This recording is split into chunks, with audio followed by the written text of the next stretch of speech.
दिशा अपने परिवार के साथ अमेरिका के एक वीआईपी इलाके में रहती थी। वो कॉलेज जाने की तैयारी कर रही थी कि तभी उसने देखा कि उसके पापा मिस्टर तुषार उसकी माँ कौशल्या के साथ कहीं जाने की तैयारी कर रहे थे। आप दोनों कहाँ जाने की तैयारी कर रहे हैं? दिशा, मैंने तुम्हें बताया तो था कि हमारी कंपनी को अमेरिका के घने जंगलों में खुदाई करने का मौका मिला है। वाओ पापा, आपका बरसों का सपना पूरा हो गया। आप हमेशा से उस जंगल में खुदाई करवाकर रिसर्च करना चाहते थे ना? तुमने बिल्कुल सही कहा बेटी। अच्छा सुनो, हमें लौटने में 6 या 7 दिन लग जाएंगे। तुम अपना ख्याल रखना। इतना कहकर कौशल्या अपने पति तुषार के साथ अपने बंगले से बाहर निकल गई। कुछ ही देर में तुषार अपनी पत्नी कौशल्या के साथ अमेरिका के घने जंगल में खड़ा था, जहां पर कुछ मजदूर डरे सहमे खड़े थे। क्या हुआ, तुम लोगों ने अभी तक खुदाई का काम शुरू नहीं किया? सर, मैं अभी भी कहता हूँ, इस खुदाई को रोक दीजिए। यहाँ पर कोई एलियन वेलियन नहीं आते, बल्कि यहाँ पर तो कुछ और ही है। कुछ और है से तुम्हारा क्या मतलब है? साहब, ये सारा इलाका उन खतरनाक लोगों से ग्रसित है जिसका हम नाम नहीं लेते, लेकिन आप अपनी हिंदुस्तानी जुबान में उन्हें बहरूपिया कह सकते हैं। मजदूर की बात सुनकर तुषार गुस्से से मजदूर से कहता है, तुम्हारा मतलब है स्किन वॉकर्स? देखो, ये सब ख्याली और मनगढ़ंत बातें होती हैं। तुम्हें अंदाजा भी नहीं है कि मेरी कंपनी ने इस रिसर्च पर कितने पैसे खर्च किए हैं। अब जल्दी से खुदाई का काम शुरू करो। इतना कहकर तुषार अपनी पत्नी कौशल्या के साथ टेंट के अंदर चला गया और मजदूरों ने डर कर खुदाई का काम शुरू कर दिया। रात के समय तुषार अपनी पत्नी कौशल्या के साथ टेंट के अंदर बातें कर रहा था कि तभी एक कौवा उड़ते हुए अचानक टेंट के अंदर आ पहुंचा और अजीब से अंदाज में कौशल्या और तुषार को घूरने लगा। तुम्हें ये कौवा अजीब सा नहीं लग रहा? देखो कैसे घूर रहा है। ऐसा लग रहा है जैसे ये कौवा नहीं, कोई इंसान हो। कौशल्या, लगता है कि तुम्हारे दिमाग पर भी मजदूरों की बातों का असर हो गया है। ये केवल कौवा है। चलो, हम दोनों मिलकर इसे टेंट से बाहर निकाल देते हैं। तुषार और उसकी पत्नी कौवे को भगाते हुए टेंट के बाहर आ गए, मगर वो वापस जैसे ही टेंट के अंदर गए तो वो दोनों बुरी तरह से चौंक पड़े। टेंट के अंदर उनकी बेटी दिशा खड़ी थी। दिशा, तुम कब आई? मैं तो यहाँ बहुत पहले से हूँ। आए तो आप लोग हो। ये तुम क्या कह रही हो? तभी कौशल्या डरे हुए अंदाज में अपने पति से कहती है, मुझे कुछ तो गड़बड़ लग रही है। कुछ सेकंड पहले टेंट के अंदर कोई नहीं था, फिर अचानक से यहाँ पर दिशा कैसे आ गई? जबकि दिशा की तो यहाँ पर कार भी नजर नहीं आ रही। हमारा घर इस जंगल से सैकड़ों मील दूर है। कौशल्या ने इतना कहा ही था कि तभी दिशा का चेहरा बेहद भयानक हो गया। अगले ही पल कौशल्या और तुषार की चीखें जंगल के सन्नाटे को चीर गईं। अगले दिन कौशल्या और तुषार की लाश बड़ी ही बुरी अवस्था में अस्पताल में रखी हुई थी। दिशा अपने माता पिता को इस हालत में देखकर फूट फूट कर रो रही थी। तभी वहां पर एक इंस्पेक्टर आकर दिशा से कहता है, देखिए, मैंने मजदूरों से पूछताछ की है। उन सभी ने टेंट के अंदर ना तो किसी को अंदर जाते हुए देखा और ना ही टेंट से बाहर आते किसी को देखा। लेकिन आपके माता पिता की बॉडी देखकर ऐसा लग रहा है जैसे कि किसी जंगली भेड़िए ने आपके माता पिता को बुरी तरह से चीर फाड़ करके रख दिया है।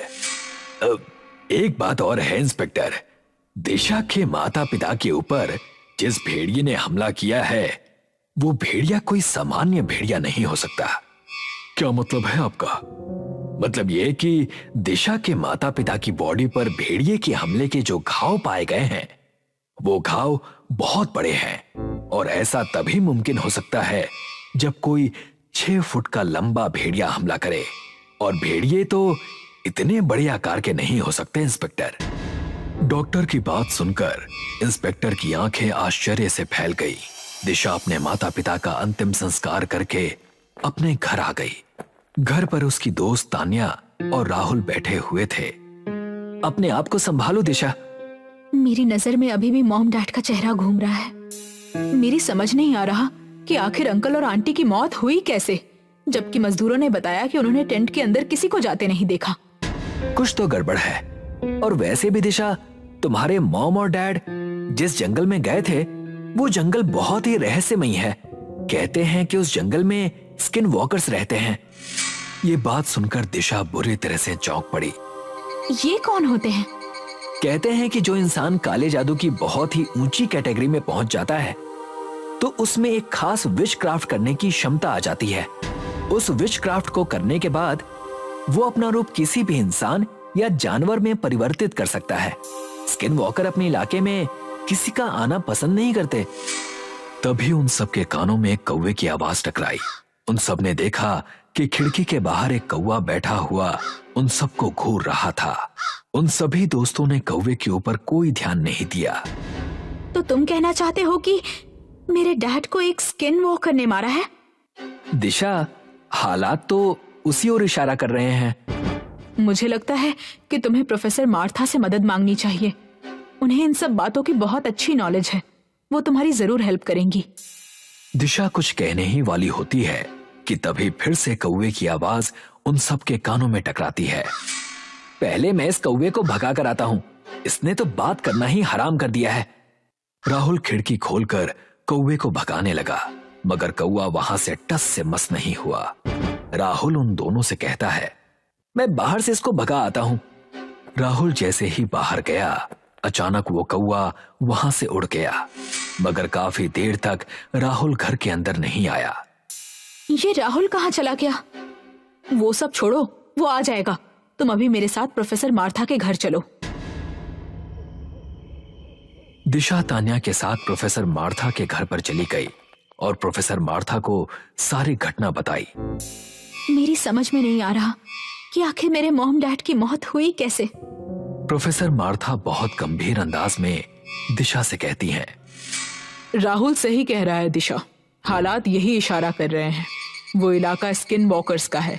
तुम्हारे माता पिता को किसी स्किन वॉकर ने ही मारा है, मगर अभी खतरा टला नहीं है। ये सुनकर दिशा और तान्या चौंक पड़ी। क्या मतलब? कहते हैं कि स्किन वॉकर जिसके पीछे पड़ जाते हैं उसके परिवार तक का पीछा नहीं छोड़ते। वैसे मैं इस मैटर में कभी पड़ती नहीं, लेकिन तुम्हारा अब इस दुनिया में कोई नहीं है, इसलिए मुझे तुम्हारी हेल्प करनी ही पड़ेगी। मेरे पास एक जड़ी बूटी है जिसे मैंने वर्षों की मेहनत से बनाया है। उस जड़ी बूटी से हम किसी भी डेविल या स्किन वॉकर्स को खत्म कर सकते हैं। इतना कहकर प्रोफेसर मार्था एक रूम के अंदर चली गई। तभी वहां पर राहुल आ पहुंचा। राहुल को देखकर तान्या और दिशा बुरी तरह से चौंक पड़ी। तुम कहाँ चले गए थे राहुल? अरे वो कौवा भागने का नाम ही नहीं ले रहा था। लेकिन तुम्हें कैसे पता कि हम यहाँ पर आए हैं? जब मैं कौवे को बाहर भगाने के लिए गया तो मुझे मेरा एक फ्रेंड मिल गया, तो मैं उससे बातें करने लगा। और जब घर के अंदर गया तो तुम दोनों वहां थे ही नहीं। लेकिन कुछ देर पहले तान्या मेरे सामने तुमसे प्रोफेसर मार्था के बारे में ही बात कर रही थी, तो मैं समझ गया कि तान्या तुम्हें प्रोफेसर मार्था के घर पर ही लेकर आई होगी। तभी वहां पर प्रोफेसर मार्था एक हाथ में जड़ी बूटी लेकर आती है और कहती है, दिशा, हमें उसी जंगल में जाना होगा जहां पर तुम्हारे माता पिता की हत्या हुई थी। चलो मेरे साथ। कुछ ही देर में दिशा, तान्या, राहुल और प्रोफेसर मार्था घने जंगल में उस जगह पर खड़े थे जहां पर दिशा के मॉम डैड का टेंट लगा हुआ था। दिशा चारों ओर देखकर प्रोफेसर मार्था से कहती है, प्रोफेसर मार्था, यहाँ तो सन्नाटे के अलावा कुछ भी नजर नहीं आ रहा। दिशा ने इतना कहा ही था कि तभी राहुल ने प्रोफेसर मार्था का गला कस के पकड़ लिया। प्रोफेसर मार्था के हाथ से वो जड़ी बूटी छूटकर नीचे गिर गई। राहुल, ये तुम क्या कर रहे हो? तभी राहुल एक बड़े आकार के भयानक दिखने वाले भेड़िए में परिवर्तित हो गया और राहुल के शरीर पर बड़े बड़े बाल उगाए। उसकी आंखें खून की तरह लाल हो गईं। ये सब देखकर तान्या चीखती हुई दिशा से कहती है, लगता है हमारे साथ अब तक राहुल नहीं बल्कि कोई स्किन वॉकर ही था, एक बहरूपिया जो राहुल का रूप लेकर हमारे साथ यहाँ तक आ गया। तभी वो बहरूपिया हंसते हुए उन सब दोस्तों की ओर देखकर कहता है, जिस कौवे को राहुल भगाने के लिए गया था वो कौवा मैं ही था। राहुल को तो मैंने बाहर ही मार दिया था और खुद राहुल का रूप लेकर तुम्हारे पास आ गया। ये कहकर वो बहरूपिया दिशा की ओर घूरते हुए कहता है, हमारे इलाके में किसी इंसान की आने की हिम्मत नहीं होती, लेकिन तुम्हारे माता पिता की इतनी हिम्मत कि वो हमारे इलाके में रिसर्च करने आ पहुंचे। हम नहीं चाहते कि हमारे बारे में ये दुनिया जाने। तभी मार्था की गर्दन उस बहरूपिये के हाथ में आ गई और उसका धड़ नीचे गिर पड़ा। बहरूपिया गुस्से से दिशा की ओर देखकर दोबारा बोला, जिसके पीछे पड़ जाते हैं उसके आखिरी वंश तक पीछा नहीं छोड़ते। मरने के लिए तैयार हो जाओ। तभी तान्या चीखती हुई कहती है, दिशा जल्दी से जड़ी बूटी इसके ऊपर फेंक दो। दिशा ने बड़ी फुर्ती से जड़ी बूटी जमीन से उठाकर बहरूपिये के ऊपर फेंक दी। अचानक उस बहरूपिये के शरीर में आग लग गई और वो कुछ ही देर में जलकर राख हो गया। दिशा नम आंखों से अपनी दोस्त तान्या के साथ अपने घर चली आई। उसने हमेशा के लिए अमेरिका छोड़ दिया। शुभम और कविता की शादी को 3 महीने हो चुके थे।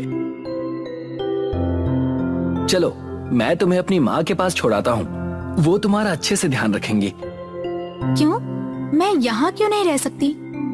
तुम्हें तो पता है ना कि मेरा जॉब कैसा है, कभी भी बुला लेते हैं। मैं थोड़े दिन की छुट्टी लेकर तुम्हारे साथ वहीं रुकूंगा, वहां से थोड़ा घूमकर घर वापस आ जाएंगे।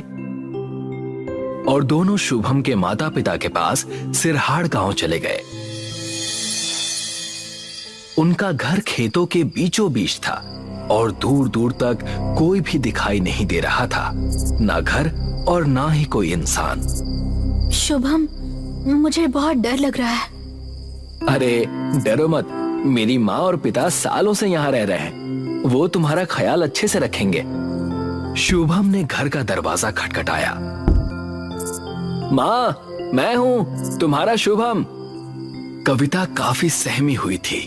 वहां का वातावरण जैसे उसे निगलने को तैयार था और अचानक उसके कंधे पर किसी ने हाथ रखा। क्या हुआ बेटी? ऐसे चिल्ला क्यों रही हो? कविता, ये माँ है, तुम इन्हें देखकर चिल्ला क्यों रही हो? मुझे माफ कर दीजिए, मैं डर गई थी। कोई बात नहीं बेटा, आओ आओ अंदर चलो। शुभम के पिताजी कल सुबह तक आ जाएंगे। शुभम की माँ उन दोनों को अंदर ले गई। अगली सुबह हुई। शुभम और कविता बाहर जाने के लिए तैयार हो गए। बेटा, थोड़े दिन और रुक जाते तो और अच्छा होता। माँ, हम लोग घूमकर रात को आ जाएंगे। जैसे ही वो लोग बाहर जाने लगे, शुभम को उसके अस्पताल से कॉल आया। उसे अस्पताल एक बड़ी इमरजेंसी की वजह से 1 दिन के अंदर पहुंचना था। तब शुभम ने कविता से कहा, कविता, थोड़े दिन के लिए यहाँ रुक जाओ, मुझे अस्पताल के लिए अभी निकलना पड़ेगा, मुझे माफ कर दो कविता। शुभम, मैं जानती हूँ तुम्हारा काम कैसा है, कोशिश करना कि तुम जल्दी आ जाओ। शुभम गाड़ी लेकर अस्पताल के लिए निकल गया। दोपहर का समय था। कविता खेत की तरफ देख रही थी। तभी उसे एक बच्चा दिखाई दिया। दोनों एक दूसरे को देख रहे थे। कविता ने बच्चे का पीछा किया और अचानक वो बच्चा खेतों में गायब हो गया कि अचानक तभी उसके कंधे पर किसी ने हाथ रखा। तुम यहाँ क्या कर रही हो? यहाँ पर मैंने अभी एक बच्चे को देखा था, अभी तो यही था, पता नहीं कहाँ गया। यहाँ कोई बच्चा नहीं रहता है, अगर कोई दिखे तो उसके पीछे मत जाना। चलो वापस घर चलो। वो घर लौट आए। कविता माँ से उस बच्चे के बारे में पूछने लगी। नहीं, ऐसा कुछ नहीं है, वो बच्चा कहीं दूर से आ गया होगा, मगर वो बच्चा तुम्हें दिखे तो उसके पास मत जाना। लेकिन क्यों माँ? वो बच्चा मेरे साथ खेलना चाहता होगा। नहीं मतलब नहीं, तुम्हारे अच्छे के लिए ही कह रही हूँ मैं। कविता ये सुनकर कुछ नहीं बोली।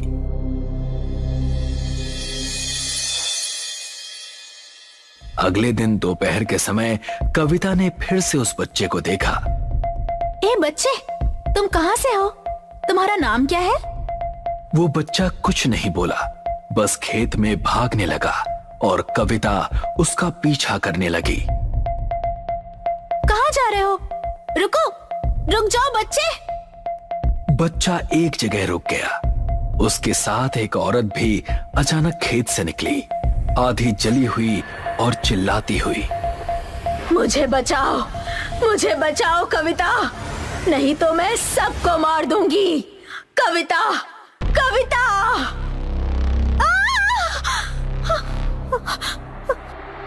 वो बच्चा उसे फिर दिखाई दिया, मगर इस बार हैवान की तरह, और एक किताब उसके हाथ में थी। वो किताब कविता की तरफ फेंकता है और भाग जाता है। मेरे लाल तेरी निंदिया कहाँ, जहाँ भी तुम हो आ जाओ यहाँ। मेरे बालक के आँखों को दे दो आराम, आ जाओ निंदिया आ जाओ मेरे पास। सुषमा अपने बेटे ध्रुव को सुला रही होती है, तभी उसका पति वहां आ जाता है। अब हम क्या करें? पूरे गांव में भुखमरी फैली हुई है। हमारे पास तो खेत भी है, लेकिन उसमें भी हमारे खाने के लिए कुछ नहीं बचा है। मैंने तो ये अफवाह भी सुनी है कि गांव के लोग अपने ही बेटे और बेटी को मार कर खा रहे हैं। अब हम क्या करें? ध्रुव ने भी कुछ नहीं खाया है, इसलिए मैं उसे लोरी सुनाकर सुलाने की कोशिश कर रही हूँ। चलो, एक ही रास्ता है, ये गांव छोड़कर जाना होगा, नहीं तो हम मर जाएंगे। उसी वक्त वहां पर शुभम के माता पिता शुभम को लेकर आ जाते हैं। सुषमा, ए सुषमा, कुछ खाने के लिए है तो दे दे। मेरा बेटा भूखा है, हमने भी बहुत दिनों से कुछ नहीं खाया।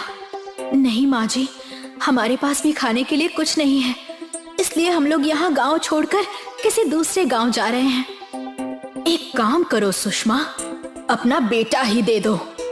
इसका क्या मतलब हुआ माँ जी? उतने में ही शुभम के पिता एक बड़ी तलवार निकालकर ध्रुव के पिता का गला काट देते हैं।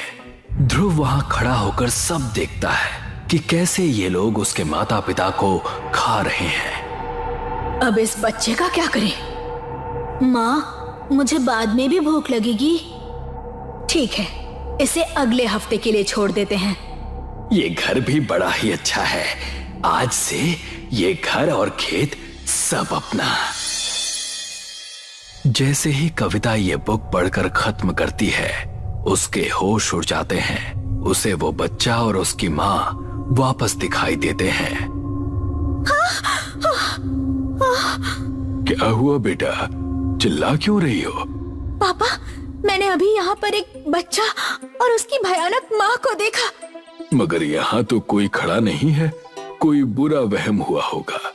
और ध्यान से सुनो बेटा, रात के समय घर से बाहर पैर मत रखना, चाहे जो हो जाए। कविता पूरी तरह से डर गई थी। उसके मुंह से कोई आवाज नहीं निकल रही थी। उसे उसके पति और उसके माता पिता का सच अब मालूम हो गया था। रात का समय था, सब नींद में सो रहे थे। तभी घर के बाहर से शुभम की रोने की आवाज आई।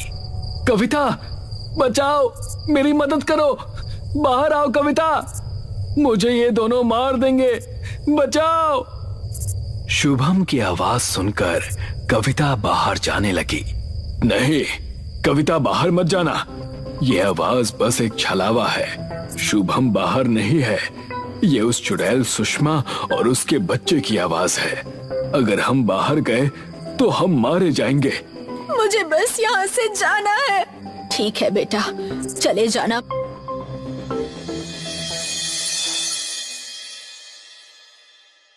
अगली सुबह हुई और शुभम वापस घर आ गया। हाय कविता, मैंने तुम्हें बहुत याद किया।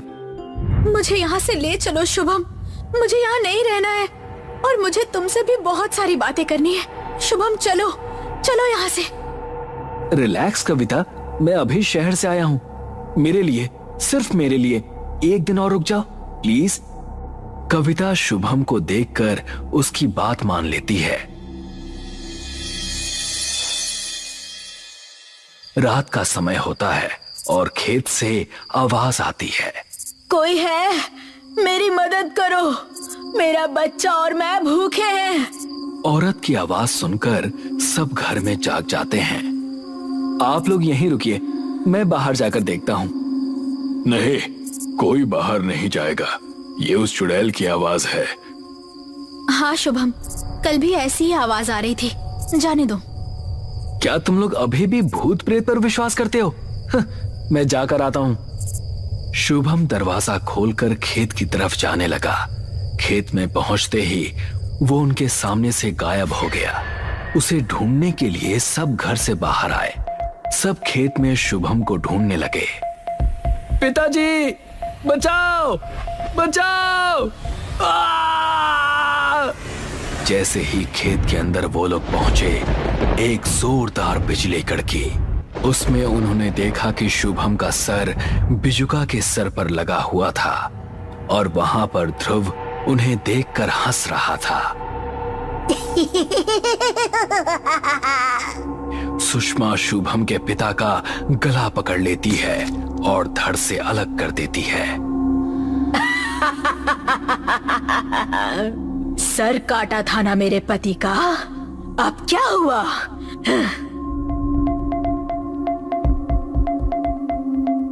शुभम की माँ और कविता दोनों खेत में एक जगह रुके हुए थे।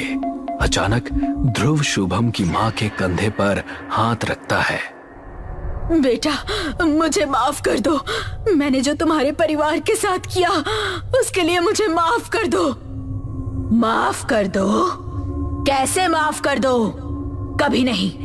मेरे परिवार को उजाड़ दिया तुमने। अपने स्वार्थ के लिए मेरे परिवार को मारा। अपनी भूख मिटाने के लिए तुम लोग हैवान बन गए। हम भी भूखे थे, मगर हमने इस हैवानियत का सोचा भी नहीं। सुषमा शुभम की माँ के गालों पर हाथ रखती है और जोर से दबा देती है। मुझे मत मारो प्लीज, मुझे मत मारो। मैं तुम्हारा दर्द समझती हूँ। तुम ये जानती हो ना, इसलिए तुमने मुझे वो किताब दिखाई। प्लीज मुझे जाने दो। मैं तुम्हें क्यों मारूं कविता? तुमने मेरा क्या बिगाड़ा है? तुम्हारी इसमें क्या गलती है? गलती मेरी भी नहीं थी, ना ही मेरे पति और बच्चे की थी। इंसान भूल जाता है अपनी पहचान, भूल जाता है कि असली जीवन सिर्फ अपने लिए जीना नहीं बल्कि दूसरों के लिए जीना भी है। हमने भूखमरी में हमारी खेती से जो बना गांव में बांट दिया था ताकि कोई हैवान में ना बदल जाए, मगर हैवान ने हमारे घर पर ही दस्तक दे दी। हमारे पास करने के लिए कुछ नहीं था, इसलिए हमने भी हैवान की आंखों में आंख डालकर देखा। मुझे जो भी चाहिए था मिल गया कविता। अब हम आराम से जा सकते हैं। हमारा कोई बहुत देर से इंतजार कर रहा है। सुबह के सूरज के साथ सुषमा और ध्रुव अपनी मंजिल की ओर निकल गए, जहां ध्रुव के पिता उनका इंतजार कर रहे थे। नेहा और आयुष अपने नए घर में बहुत खुश थे। 3 दिन पहले ही उन्होंने अपने नए घर में शिफ्ट किया था। चलो दीदी, छुपन छुपाई खेलते हैं। इस नए घर में छिपने की बहुत सारी नई नई जगह हैं। ठीक है, मैं 10 तक गिनती हूँ, तुम जाकर छुप जाओ। 1 2 3 4। आयुष अपने घर की छत पर पहुँच गया। कहाँ छिपूं, कहाँ छिपूं? हाँ, बराबर वाली छत की सीढ़ियों में छिप जाता हूँ। नेहा की छत के बगल में खाली मकान था, जिसकी छत पर सीढ़ियों का दरवाजा नीचे था, जहाँ सीढ़ियाँ खत्म होती थीं। आयुष बगल की छत पर गया और सीढ़ियों से नीचे जाकर दरवाजे के पास खड़ा हो गया।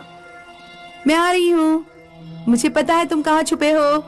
बाल्टी के नीचे। बाल्टी के नीचे नहीं? अच्छा, मैं समझ गई कि ये कहाँ छिपा होगा। नेहा ने अलमारी को खोलकर देखा, आयुष वहाँ नहीं था। छत पर गया होगा। दीदी मुझे यहाँ कभी नहीं ढूंढ पाएंगी। ये छुपने के लिए बहुत अच्छी जगह है। आयुष दरवाजे पर पीठ लगाकर खड़ा था। अचानक उस दरवाजे के नीचे से किसी की उंगलियां निकली। आयुष चीखता हुआ सीढ़ियों के ऊपर भागा। भूत, भूत, दीदी, दीदी, भूत, भूत। आयुष, मैंने तुम्हें ढूंढ लिया। अगर मैं सीढ़ियों से ऊपर नहीं आता तो तुम मुझे ढूंढ नहीं पाती। सीढ़ियों के नीचे दरवाजा है, मैंने उससे एक हाथ निकलते हुए देखा। शायद उस खाली घर में भूत रहता है। पागल, ये भूत वगैरह असलियत में नहीं होते। जरूर उस घर में कोई रहता होगा। चलो मैं चलकर देखती हूँ। नेहा आयुष के साथ नीचे जाने ही वाली थी, लेकिन तभी उनकी मम्मी शालिनी वहाँ आ गई। आयुष, नेहा, चलो नीचे चलो, तुम्हारा स्नैक्स तैयार है।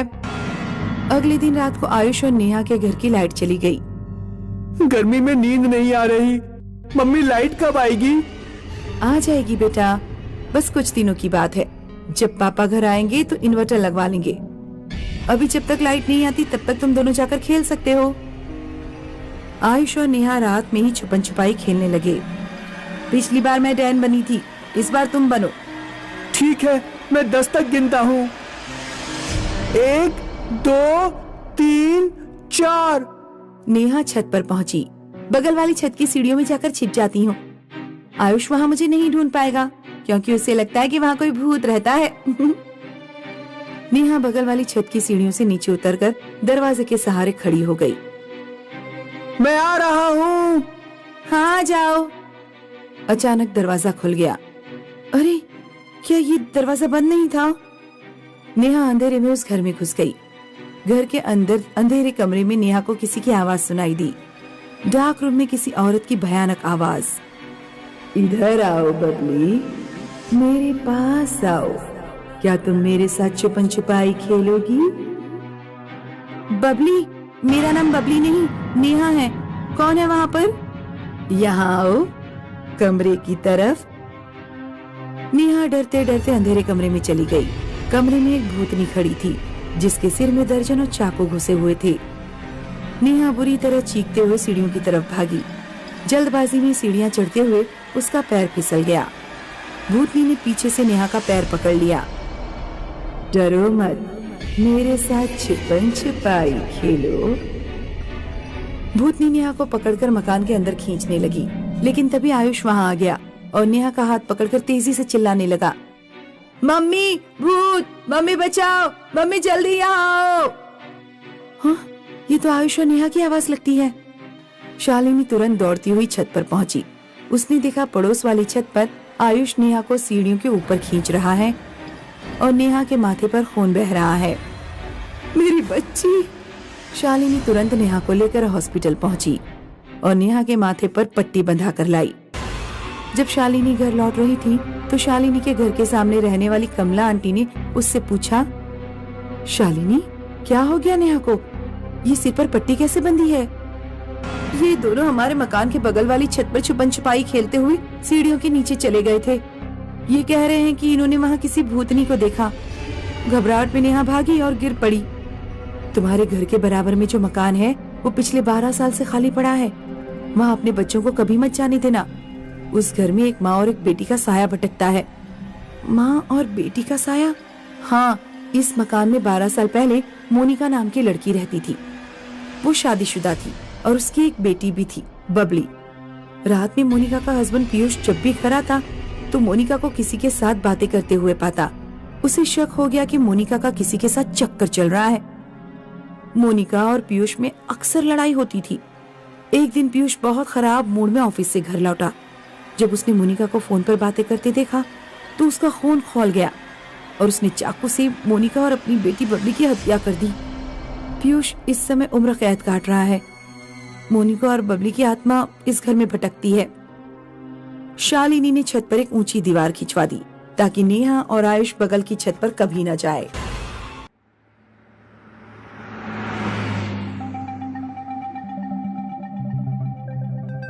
इस कार को भी आज ही खराब होना था। एक तो ड्राइवर नहीं लाई मैं और ऊपर से फोन भी डेड है। मेघा गाड़ी के अंदर से कुछ ढूंढ रही होती है। तभी उसके पीछे एक डबल डेकर बस आके रुक जाती है। वो पीछे मुड़ती है। ये बस कहां से आ गई? मैंने तो रोका भी नहीं। मेघा बस में चढ़ जाती है। बस के अंदर कुछ लोग बैठे हैं। टूरिस्ट जैसे कपड़े पहने हैं, जैसे किसी साइट सीइंग पे आए हों। बस के अंदर म्यूजिक बज रहा है। भैया, मुझे अटावा शहर में उतार देना। टिकट? कंडक्टर ना तो जवाब देता है ना ही टिकट। वो चुपचाप बस सिर हिलाकर वहाँ से चला जाता है। अजीब इंसान है, टिकट भी नहीं दिया। कुछ ही समय बाद मेघा की आंखें बंद होने लगी। वो सोने ही वाली थी कि उसे कहीं से लाउड म्यूजिक सुनाई दिया। उसने आंखें खोलकर देखा पर उसे ड्राइवर सीट खाली लगी। उसने फिर से अच्छे से देखा तो ड्राइवर अपनी सीट पे ही बैठा हुआ था। मेघा को बस में बैठे बहुत अजीब लग रहा था। ये म्यूजिक तो बंद ही नहीं हो रहा। किसी और को तकलीफ नहीं हो रही है क्या इससे? वो कंडक्टर को हाथ दिखाकर बुलाती है और उससे पूछती है, भैया ये म्यूजिक कहाँ से आ रहा है? कंडक्टर कुछ जवाब नहीं देता और वहाँ से चला जाता है। मेघा अपने पीछे बैठे इंसान को देखती है। वो आंखें फाड़ के बिना पलक झपकाए मेघा की तरफ देख रहा है।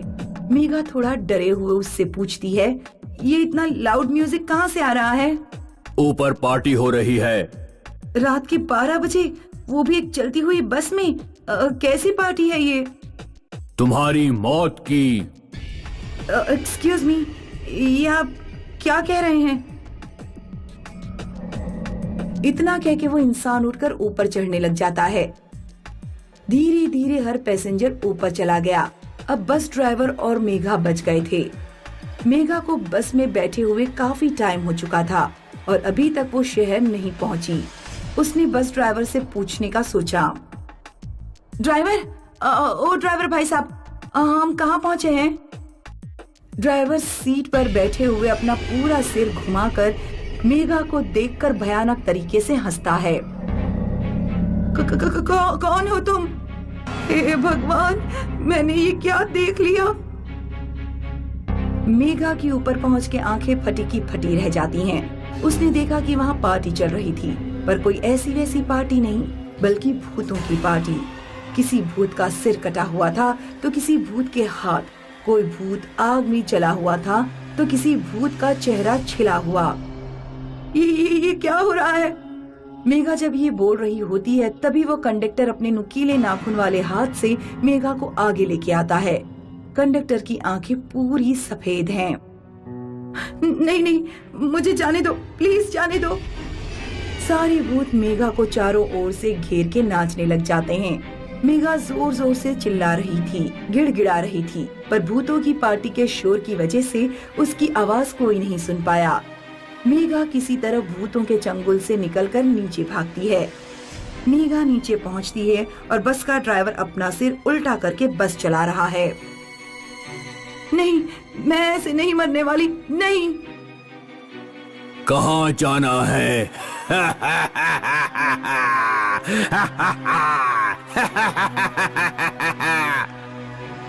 ऐसा कहते हुए ड्राइवर अपनी जगह से उठ जाता है और दोनों हाथ आगे करके मेघा की तरफ चलने लग जाता है।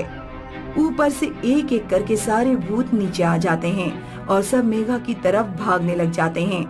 मेघा देखती है कि बस सीधे एक खाई की तरफ जा रही है। मेघा चलती हुई बस से कूद जाती है।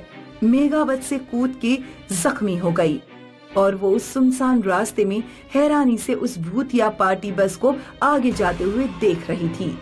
वो बस रुकी और यू टर्न लेने लगी। मेघा अपनी सारी ताकत जुटा के भागने लगी। मेघा बिना रुके, बिना पीछे मुड़े भागती गई और वो तब तक भागती रही जब तक वो बस उसे दिखना बंद नहीं हो गई और उसका म्यूजिक सुनना बंद नहीं हो गया हो। और तब जाके मेघा ने चैन की सांस ली।